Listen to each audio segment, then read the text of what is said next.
अगर मैं कहूं कि एक लीगली बाइंडिंग कॉन्ट्रैक्ट दिमाग में आते ही सबसे पहली इमेज क्या बनती है? मतलब लोग अक्सर क्या सोचते हैं? शायद एक लंबा चौड़ा डॉक्यूमेंट जिसमें सिग्नेचर्स हों, स्टैम्प पेपर हो। हाँ, बिल्कुल। और हर क्लॉज ब्लैक एंड व्हाइट में टाइप किया गया हो। एक ऐसी चीज जो पूरी तरह से स्टैटिक है। राइट, जिसे बदला नहीं जा सकता और जिसमें एम्बिग्विटी की कोई गुंजाइश नहीं होती। एक फिक्स्ड रिकॉर्ड। एग्जैक्टली एक फिजिकल एविडेंस जिसे कोई भी फाइल कैबिनेट में लॉक कर सकता है और जब जरूरत पड़े उसे निकालकर स्ट्रिक्टली इंटरप्रेट किया जा सके। सोसाइटी के मोस्टली सारे हैवी लीगल फ्रेमवर्क्स इस स्टैटिक डॉक्यूमेंटेशन पर ही बेस करते हैं। सही कहा। लेकिन आज की इस गहरी चर्चा में हम एक बिल्कुल अलग रियलिटी को एक्सप्लोर करने वाले हैं। सोचकर देखिए कि इंसानी जिंदगी का सबसे बड़ा, सबसे परमानेंट और सबसे लीगली बाइंडिंग रिकॉर्ड किसी कोर्ट की फाइल कैबिनेट में नहीं है। वो कहाँ है फिर? वो हमारे हर रोज के कम्युनिकेशन में छुपा हुआ है। हमारे बोले रहे शब्द, हमारी चुप्पी, हमारा आई कांटेक्ट, ये सब एक इनविजिबल ब्लॉकचेन पर रिकॉर्ड हो रहा है, जिसे कभी डिलीट या एडिट नहीं किया जा सकता। वाओ, ये तो बहुत ही ओवरवेलमिंग थॉट है। है ना? आज हम रैंडी फुजिशन की ground breaking text creating effective communication in your life को एक एविडेंस की तरह ट्रीट करेंगे। हम इसे LB 602 लीगल करिकुलम के फ्रेमवर्क और लेंस के थ्रू बारीकी से अनपैक करेंगे। मतलब हम उस कोर्स के पर्सपेक्टिव से इस पूरी टेक्स्ट का लाइन बाय लाइन एनालिसिस करने वाले हैं। एग्जैक्टली, ताकि ये समझा जा सके कि कम्युनिकेशन सिर्फ एक सॉफ्ट स्किल नहीं है, ये एक इनडेलेबल इम्प्रिंट है, एक ऐसी छाप जो एक बार छूट गई तो हमेशा के लिए रिकॉर्ड बन जाती है। ये फ्रेमवर्क सच में बहुत ही पावरफुल है। मैं तो ये कहूंगी कि ये कम्युनिकेशन को एक नई सिवेरिटी और इंटेंशन देता है। ये कोई ऐसी चीज नहीं है जो बस सबकॉन्शियसली हो रही है। राइट। फुकुशियन इस टेक्स्ट में हमें बताते हैं कि हम कॉन्स्टेंटली हर एक सेकेंड दुनिया के साथ एक साइकोलॉजिकल कॉन्ट्रैक्ट साइन कर रहे हैं। और इस कॉन्सेप्ट को एस्टैब्लिश करने के लिए टेक्स्ट की शुरुआत एक बहुत ही प्रोफाउंड स्टेटमेंट से होती है। मैं एग्जैक्ट इंग्लिश लाइन पढ़ता हूँ। फुकुशियन लगते हैं, let's begin with an examination of communication itself, for it is communication that enables us to experience our lives and share experiences with others. That is so true. और इसके तुरंत बाद जो line आती है वो इस पूरी डिस्कशन का एंकर है। वो लिखते हैं, a communication with others is not a little thing, it is life itself. कमाल की लाइन है ये। इस सेंटेंस में एक बहुत ही गहरी फिलॉसफी छुपी है। ऑथर कम्युनिकेशन को एक एक्सटर्नल टूल की तरह नहीं देख रहा है। जैसे कि एक पेन या हैमर। बिल्कुल, जैसे एक टूल जिसे आपने जरूरत पड़ने पर उठाया और फिर रख दिया। नहीं, ये एग्जिस्ट करने का एक फंडामेंटल तरीका है। जिंदगी और संचार अलग अलग नहीं है। तो इसको लीगल एनालॉजी से कैसे जोड़ेंगे? अगर हम स्ट्रिक्टली लीगल एनालॉजी यूज करें तो प्रिंटेड स्टैट्यूट्स या लॉज एक डेड थिंग होते हैं, वो स्टैटिक होते हैं। लेकिन कम्युनिकेशन एक प्रोसेस है, ये कॉमन लॉ की तरह है। ओह, जैसे कॉमन लॉ कॉन्स्टेंटली इवॉल्व करता है। एग्जैक्टली हर एक नए केस, हर एक नए प्रेसिडेंट और हर एक नए इंटरैक्शन के साथ ये कंटिन्यूली इवॉल्व होता रहता है। ये एक फ्लूइड रियलिटी है। तो अगर ये एक इवॉल्विंग प्रोसेस है, जैसे एक नदी कंटिन्यूअसली बह रही है, तो क्या हम इस प्रोसेस से किसी एक मोमेंट या एक शब्द को अलग निकालकर एनालाइज कर सकते हैं? आपका क्या मतलब है? मेरा मतलब है, अगर एक स्ट्रिक्ट लीगल कॉन्ट्रैक्ट से मैं किसी एक सिंगल क्लॉज को बिना सराउंडिंग कॉन्टेक्स्ट के निकाल लूं, तो उसकी मीनिंग पूरी तरह डिस्टॉर्ट हो जाती है। क्या ह्यूमन कम्युनिकेशन में भी ऐसा ही होता है? एब्सोल्युटली। और यही सबसे बड़ी गलती है जो लोग अक्सर करते हैं। इंडिविजुअल वर्ड्स या जेस्चर्स की आइसोलेशन में कोई मीनिंग एग्जिस्ट नहीं करती। राइट। इस प्रोसेस को ठीक से समझने के लिए हमें वर्बल और नॉन वर्बल कम्युनिकेशन के इंटरट्वाइनिंग नेचर को देखना होगा। लोग सोचते हैं कि वर्बल कम्युनिकेशन का मतलब सिर्फ बोलना है, पर वेबस्टर्स इस डेफिनेशन को रेडिकली एक्सपैंड करता है। हाँ, मैंने पढ़ा था। फुजिशन एक्सप्लिसिटली कहते हैं कि, और मैं कोट करता हूं, A sunbather reading a book on the beach is utilizing verbal communication. सही बात है। अगर सिंबल्स या लैंग्वेज किसी भी फॉर्म में इन्वॉल्व है, भले ही आप अपने दिमाग में चुपचाप किताब पढ़ रहे हो, तो वो वर्बल कम्युनिकेशन है, क्योंकि वो प्रोसेस कॉन्टिन्यूअस है। और नॉन वर्बल का स्कोप तो इससे भी ज्यादा शॉकिंग है। मैं टेक्स्ट की एग्जैक्ट लाइंस पर ध्यान दिलाना चाहता हूं। ये कहता है कि नॉन वर्बल सिर्फ बॉडी लैंग्वेज तक सीमित नहीं है। हाँ, उस पे बहुत कुछ और है। कोट सुनिए, it is your relaxed breathing, the car you drive and the color of your pen. All these things and countless others make up your non-verbal communication. अब सोचिए, हाथ में किस रंग का पेन है, ये भी कम्युनिकेशन है। बिल्कुल है। इसके पीछे एक बहुत फंडामेंटल साइकोलॉजिकल मैकेनिज्म काम कर रहा होता है। हम इंसानों में एक डीप सीटेड भूख होती है अपनी आइडेंटिटी और एजेंसी को दुनिया के सामने असर्ट करने की। मतलब हम बताना चाहते हैं कि हम कौन हैं। यस, हम अपने बारे में एक नैरेटिव क्रिएट करना चाहते हैं। जब आप एक स्पेसिफिक पेन का कलर चूज करते हैं या एक पर्टिकुलर गाड़ी ड्राइव करते हैं, तो आप इफेक्टिवली दुनिया को एक मैसेज एनकोड करके भेज रहे हैं कि देखिए, ये मैं हूं और मैं इस तरह से दुनिया को देखती हूं। ये एक्टिव क्रिएशन ऑफ मैसेजेस का एक सॉलिड प्रूफ है। ये इनकोडिंग वाला पार्ट वाकई सबसे ज्यादा फैसिनेटिंग है। जब लोग समझ जाते हैं कि ये एक डायनामिक प्रोसेस है, तो आगे बढ़कर इस मैकेनिक्स को डाइसेक्ट करना जरूरी हो जाता है। सही कहा। टेक्स्ट इस पूरे डायनामिक प्रोसेस को 7 मैकेनिकल पार्ट्स में तोड़ता है। वो हैं source, message, receiver, encoding, channel, decoding और कॉन्टेक्स्ट। मैं चाहूंगा कि हम एनकोडिंग को थोड़ा और गहराई में एक्सप्लोर करें। जरूर। इनकोडिंग को अगर हम साइंटिफिकली डिफाइन करें, तो ये आपके दिमाग में चल रहे एक एब्स्ट्रैक्ट थॉट या इमोशन को फिजिकल टेंजिबल सिंबल्स में कन्वर्ट करने का मैकेनिज्म है, ताकि कोई और इंसान उसे परसीव कर सके। और इसका टेक्स्ट में एक जबरदस्त प्रैक्टिकल ब्रेकडाउन दिया गया। मैसेज बस इतना सा है, I want to see you again. अब इस एक आम से सेंटेंस को बोलने के अनंत तरीके हैं, और हर तरीका एक नया लीगल और साइकोलॉजिकल वेट कैरी करता है, राइट? एग्जैक्टली। टेक्स्ट की लाइंस पढ़ते हैं। The source can simply say, I want to see you again and smile. He can also say, let's get together again and cast a humorous glance.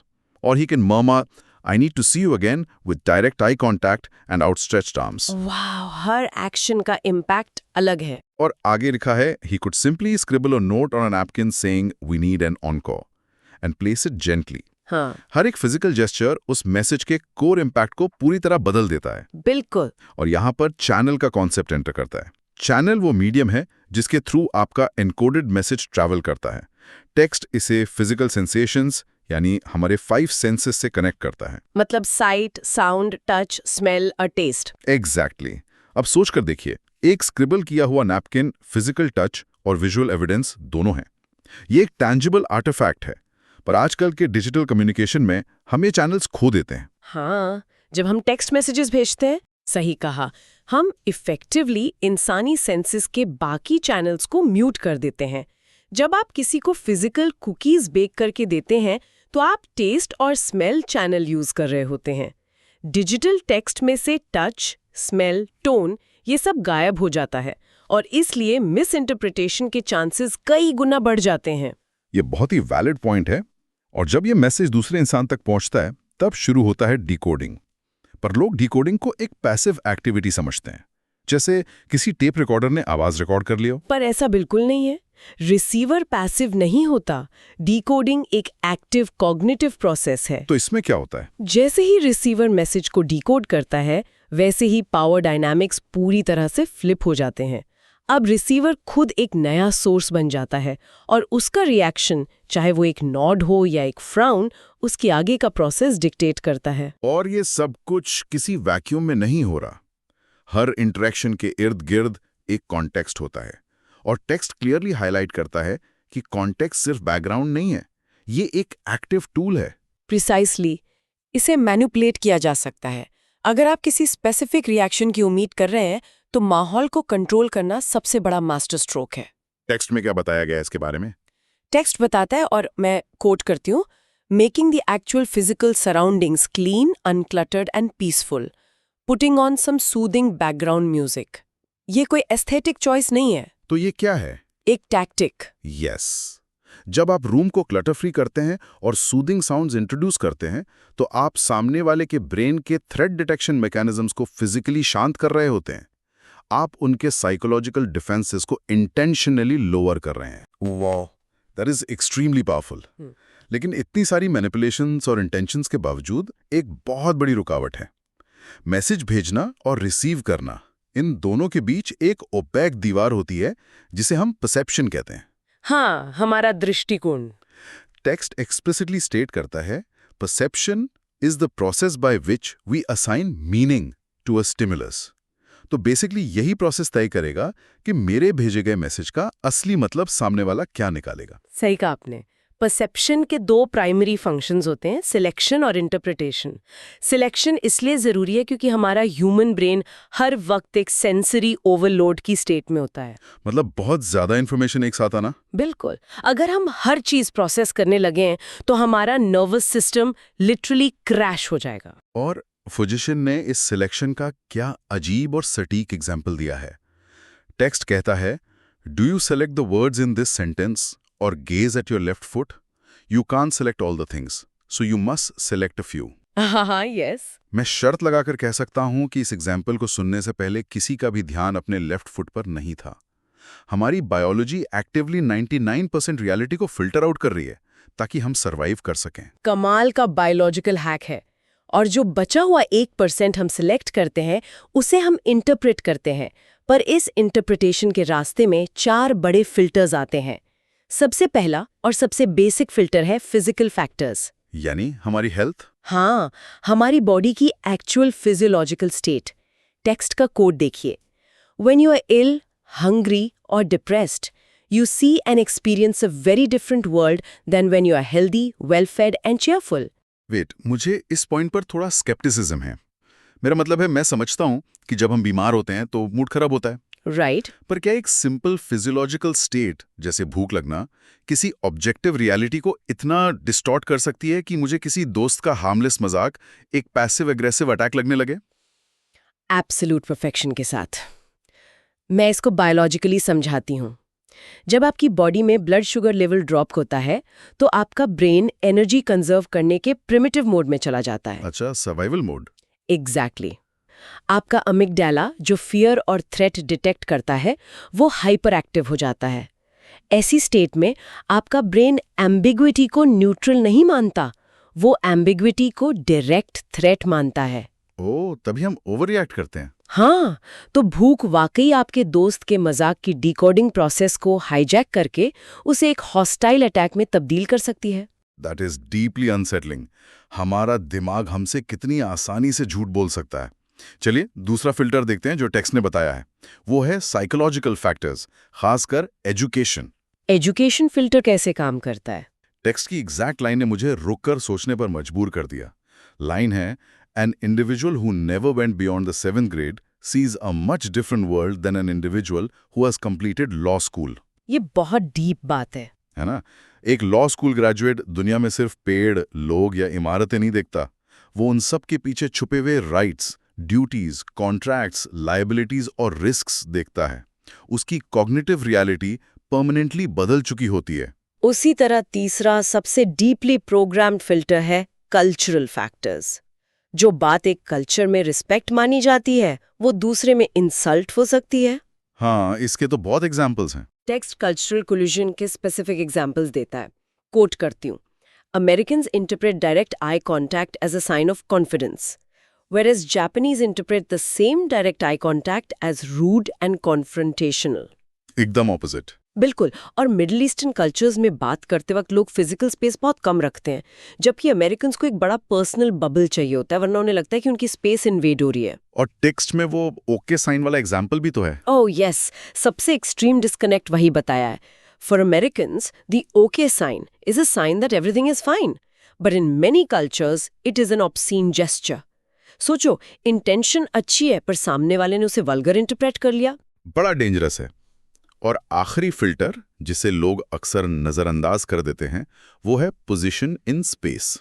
जैसे एक ही class में जो front row में बैठा है और जो बैक रो में बैठा है, उन दोनों की रियलिटी बिल्कुल अलग होती है। ये कैसे? आपका फिजिकल वैंटेज पॉइंट, आप जिस जगह पर स्ट्रिक्टली मौजूद हैं, वो आपका पूरा पर्सपेक्टिव डिक्टेट करता है। सामने बैठे बच्चे को टीचर की हर एक्सप्रेशन दिखती है, पीछे वाले को सिर्फ भीड़ दिखती है। सही बात है।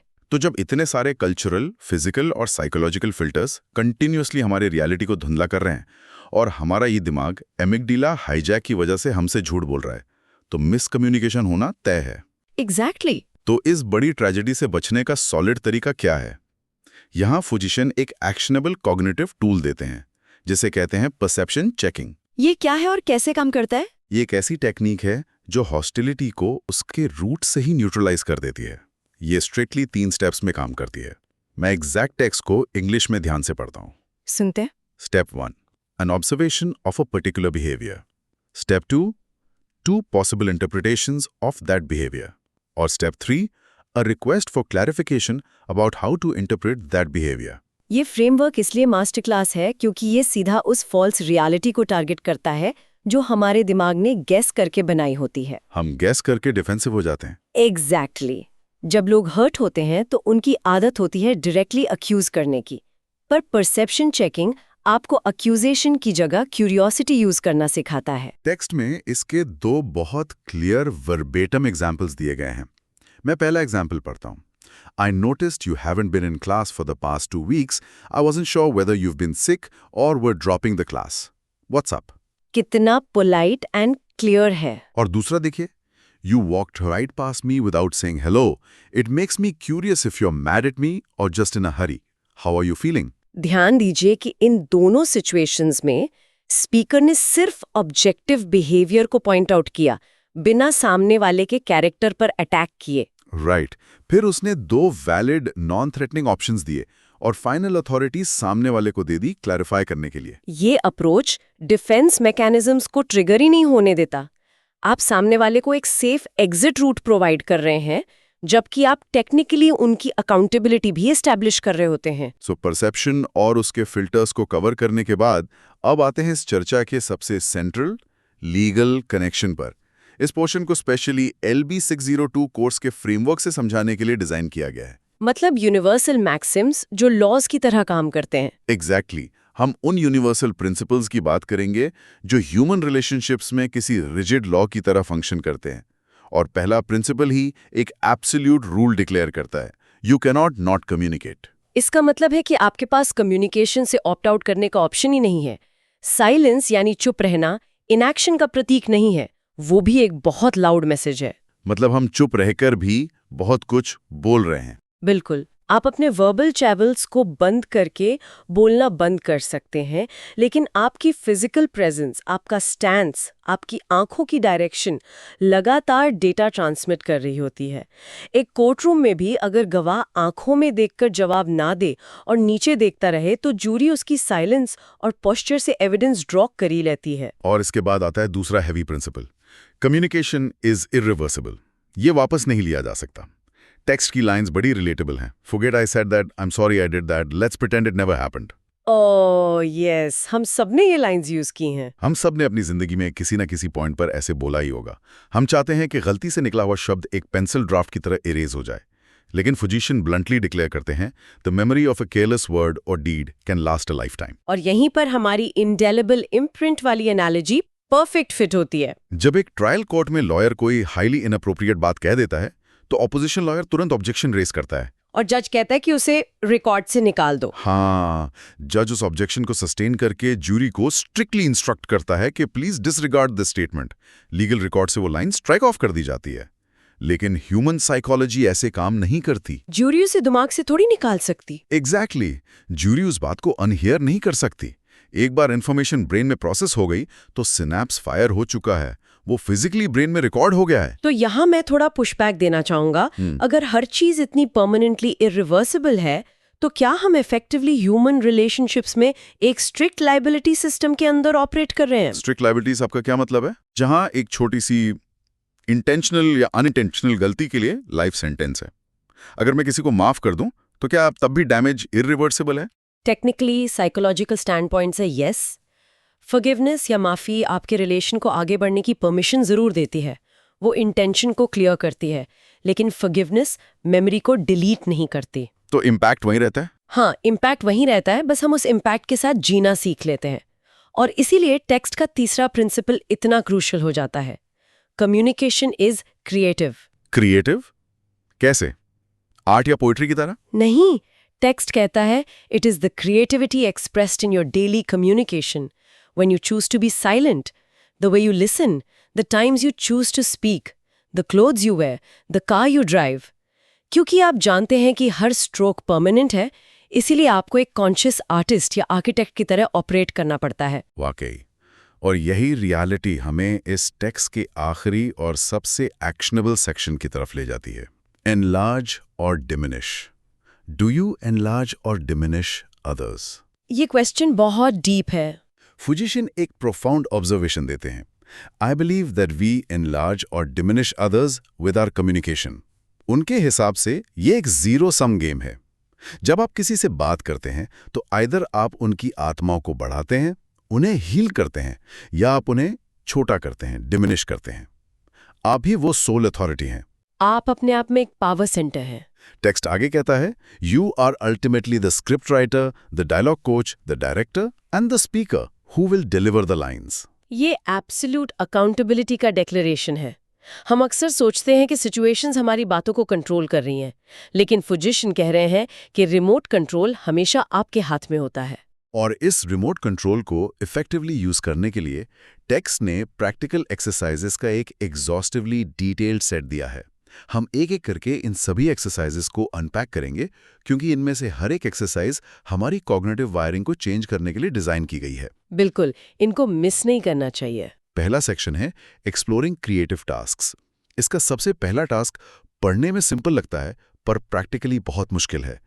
लिसन फॉर 30 seconds और more without verbally interrupting a friend during a conversation. अरे, ये टास्क बेसिकली हमारे ईगो को सप्रेस करने का एक साइकोलॉजिकल वर्कआउट है।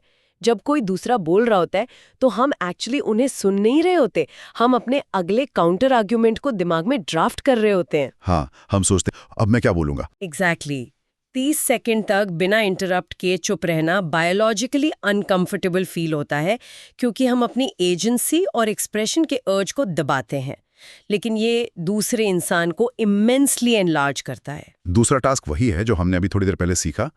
Use perception checking in situations when another persons communication और बिहेवियर इज कंफ्यूजिंग। अपनी फॉल्स एग्जम्पशंस को रियल वर्ल्ड टेस्ट पर रखना। हाँ, जहां हम दो इंटरप्रिटेशंस बनाते हैं। तीसरा टास्क मेरे दिमाग से नेगेटिविटी बायस को निकालने पर फोकस्ड है। लिखा है, लिस्ट 10 पॉजिटिव कैरेक्टरिस्टिक्स और traits a friend possesses. Share the list with your friend. ये आसान लगता है पर है नहीं। ह्यूमन ब्रेन एवोल्यूशन के हिसाब से नेगेटिव थ्रेट्स पर फोकस करने के लिए हार्ड वायर्ड है। एक दोस्त की 10 पॉजिटिव बातें ढूंढना और उन्हें एक्सप्लिसिटली शेयर करना न सिर्फ उस दोस्त को एनलार्ज करता है, बल्कि आपके खुद के दिमाग को पॉजिटिविटीज आइडेंटिफाई करने के लिए रीवायर करता है। और इस सेक्शन का आखिरी यानी चौथा टास्क एक कांस्टेंट रिकॉर्ड मेंटेन करने की बात करता है। Keep a daily journal of specific instances when you are consciously aware of attempting to create more positive messages. अगर इसे LB602 के लेंस से देखें तो आप लिटरली अपने डेली पॉजिटिव इनपुट्स का एक लॉग या लेजर मेंटेन कर रहे हैं। अपने ही केस की एविडेंस फाइल करना। बिल्कुल, आप इफेक्टिवली अपना एविडेंस गैदर कर रहे हैं कि आपने कॉन्शियसली अपने कम्युनिकेशन एनवायरनमेंट को कैसे इंप्रूव किया। अब दूसरे सेक्शन पर चलते हैं। इसका नाम है एक्सपैंडिंग क्रिएटिव थिंकिंग। इसका पहला एक्सरसाइज थोड़ा आउट ऑफ द बॉक्स है। What are some of your current creative activities or hobbies? Hobbies का कम्युनिकेशन से क्या कनेक्शन हो सकता है? मुझे भी पहले यही लगा कि हॉबीज का कम्युनिकेशन से क्या लेना देना, पर फिर समझ आया कि क्रिएटिविटी एक ट्रांसफरेबल स्किल है। अगर आप पेंटिंग या म्यूजिक में पेशेंस रखते हैं तो वही पेशेंस आप कॉन्वर्सेशन में क्यों नहीं ला सकते? वाओ, ये पर्सपेक्टिव तो बहुत बढ़िया है। दूसरा एक्सरसाइज रिलेशनशिप्स को सेगमेंट करता है। In what specific ways could you be more positive and enlarging in your communication with loved ones, with co-workers? ये डिस्टिंक्शन जरूरी है क्योंकि लव्ड वंस और को-वर्कर्स की साइकोलॉजिकल बाउंड्रीज और एक्सपेक्टेशंस बिल्कुल अलग होती हैं। को-वर्कर्स के साथ जो एनलाइजिंग बिहेवियर हो सकता है, शायद लव्ड वंस के लिए वो काफी ना हो। दोनों के लिए अलग स्पेसिफिक स्ट्रैटेजीज चाहिए। तीसरा एक्सरसाइज डायरेक्ट बायोलॉजी से जुड़ा है। What factors influence your perception and communication during a given day? When are you the most alert? ये तो सेल्फ अवेयरनेस का टास्क है। हाँ, अगर आप जानते हैं कि आप दोपहर 3 बजे के बाद एग्जॉस्टेड और थ्रेट डिटेक्शन मोड में चले जाते हैं, तो उस वक्त कॉम्प्लेक्स डिस्कशंस अवॉइड करना ही सबसे बड़ा कम्युनिकेशन हैक है। सही बात है, अपनी एनर्जी पीक्स को समझना जरूरी है। और फाइनली इस टेक्स्ट का आखिरी exercise, list 5 specific changes that you could undertake that would make you more self accepting. Tape this list to your bedroom mirror और योर कार डैशबोर्ड। मिरर या डैशबोर्ड पर लिस्ट चिपकाना आपके सबकॉन्शियस को constant visual injunctions यानी orders देना है। यह आपके रेटिकुलर एक्टिवेटिंग सिस्टम को प्राइम करता है कि वो दिन भर उन 5 स्पेसिफिक चेंजेस पर फोकस रखे। तो इन सारी 8 एक्सरसाइजेस को अगर कंबाइन करें तो ये स्ट्रिक्टली प्रूव करते हैं कि कम्युनिकेशन हमारे साथ अचानक घटित होने वाला कोई एक्सीडेंट नहीं है। बिल्कुल नहीं। ये एक हाईली एक्टिव, डिलिबरेट और लीगली बाइंडिंग आर्किटेक्चर है, जिसके आर्किटेक्ट हम खुद हैं। तो इस डीप डाइव और गहरी चर्चा को समराइज करते हुए आज का मूल तत्व यही निकलता है कि हर interaction court of human relationships में एविडेंस बन रहा है। हम सोसाइटी के सामने कंटिन्यूसली एक ट्रायल पर हैं और हमारा वर्डिक्ट इस बात पर तय होता है कि क्या हमने दूसरों को एनलार्ज किया या डिमिनिश किया। सही कहा आपने। The record is always running. और इस रिकॉर्ड के चलते इस सोर्स मटेरियल से एक कदम आगे बढ़कर मैं सभी के सामने एक प्रोवोकेटिव थॉट रखना चाहता हूँ। आज हमने समझा कि हमारी फिजिकल प्रेजेंस, हमारे वर्ड्स और यहाँ तक कि हमारी फिजिकल साइलेंस कैसे एक इंडेलिबल इम्प्रिंट, एक परमानेंट छाप छोड़ती है। हाँ, जैसे कि भुलाया ना जा सके। पर आज हम एक हेविली डिजिटलाइज दुनिया में रहते हैं। अगर इनएक्शन भी एक बहुत लाउड फॉर्म ऑफ कम्युनिकेशन है, तो जरा सोचिए उस मोमेंट के बारे में जब आप किसी का भेजा हुआ मैसेज पढ़ते हैं और उसे डिलिबरेटली सीन जोन में छोड़ देते हैं। आउच, वो तो सच में चुभता है ना? जब डिजिटल चैनल पर आप कॉन्शियसली अपनी प्रेजेंस वापस विड्रॉ कर लेते हैं, तो आप सामने वाले इंसान की साइकी पर किस तरह का परमानेंट साइकोलॉजिकल अटैक लॉन्च कर रहे होते हैं। क्या हमारा मॉडर्न डिजिटल साइलेंस उस फिजिकल साइलेंस से भी ज्यादा आइसोलेटेड और डिमिनिश्ड इफेक्ट क्रिएट कर रहा है, जिसे कभी डिलीट या अनफील नहीं किया जा सकता? इस सवाल के साथ अपनी अपनी डेली इंटरैक्शंस को री-इवैल्यूएट जरूर करें। आप अपने खुद के स्क्रिप्ट राइटर हैं। ध्यान रहे कि आपकी स्क्रिप्ट क्या एविडेंस छोड़ रही है।